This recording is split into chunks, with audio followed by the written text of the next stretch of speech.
Benvenuti su Geostories Maiella. Oggi vi racconteremo il geosito di Rava del Ferro.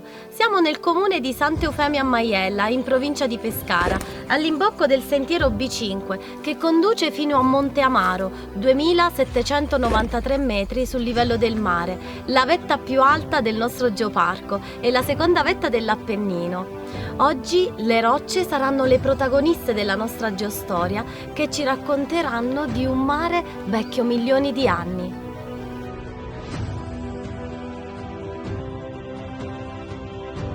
C'è bisogno però di una breve introduzione. Come e quando si è formata la Maiella? Cerchiamo, per semplificare, di umanizzare un po' la montagna. E come per i bambini che si formano nel grembo materno, così avviene anche per le rocce, solo che questa fase non si chiama gravidanza ma bensì litogenesi e va dal Giurassico al Miocene, dura circa 140 milioni di anni, una gravidanza un po' lunghina. Beh, l'ambiente di formazione di queste rocce è assimilabile a quello delle attuali Bahamas, un mare quindi basso e caldo dove nuotano squali e pesci tropicali e vivono coralli e molluschi.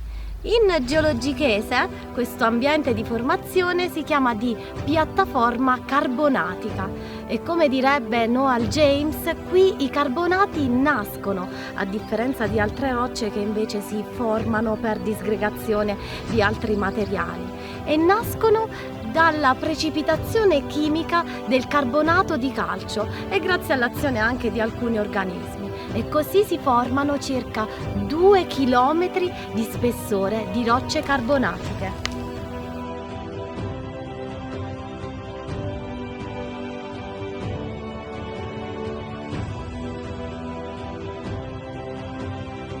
Una volta formatasi l'ossatura calcarea della Maiella, avviene la fase del parto, della nascita, che si chiama orogenesi. E sì, perché finora la Maiella è ancora piatta e sommersa.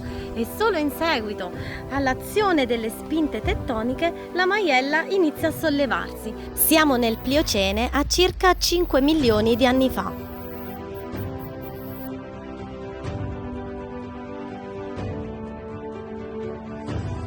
Dopo la fase di sollevamento, la Maiella si ritrova in condizioni subaeree e quindi esposta all'azione degli agenti atmosferici.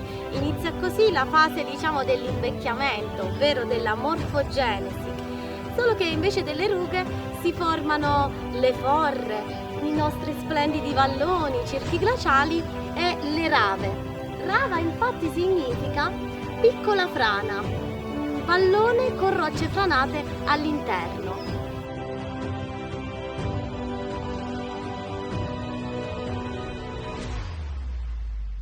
E che cosa osserviamo qui a Rava del Ferro?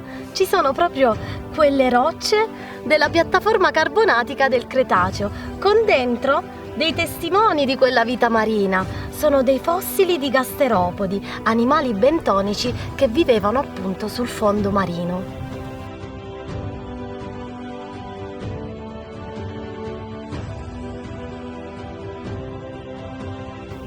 Ma che cosa sono queste rocce rossastre? Probabilmente il toponimo Rava del Ferro si riferisce proprio a questa litologia. Sono le bauxiti, conosciamole meglio. Dunque, la piattaforma carbonatica di cui abbiamo parlato in precedenza ha subito diversi e lunghi episodi di esposizione subaerea, quindi agli agenti atmosferici, provocando fenomeni di calcificazione sulle rocce preesistenti e formando anche quelle rocce chiamate residuali come le bauxiti, che altro non sono che una miscela di idrossidi di alluminio, ossidi e idrossidi di ferro. Tra i depositi della Rava del Ferro osserviamo anche delle pisoliti bauxitiche e la forma arrotondata è dovuta al trasporto delle acque correnti.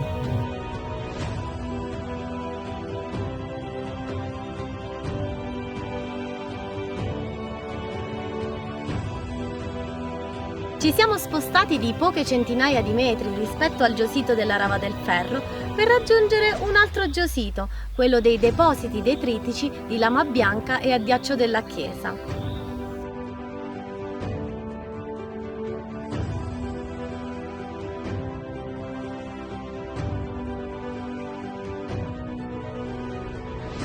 Siamo giunti sul nuovo geosito, depositi detritici di Lama Bianca e Addiaccio della Chiesa. Questi detriti sono pezzi di roccia provenienti dalle formazioni geologiche che si trovano più a monte e sono dei veri e propri scrigni di biodiversità del passato. Troviamo pezzi di fossili di rudiste, di coralli e di gasteropodi, che non sono solo belli da vedere, ma ci restituiscono importanti informazioni sull'ambiente del passato. Sono dei veri e propri archivi. Lo studio, ad esempio, della geochimica dei loro gusci ci ha fornito importantissime informazioni sulle fasi climatiche, le alternanze tra periodi caldi e periodi freddi. Questi dati sono importantissimi per lo studio dei cambiamenti climatici.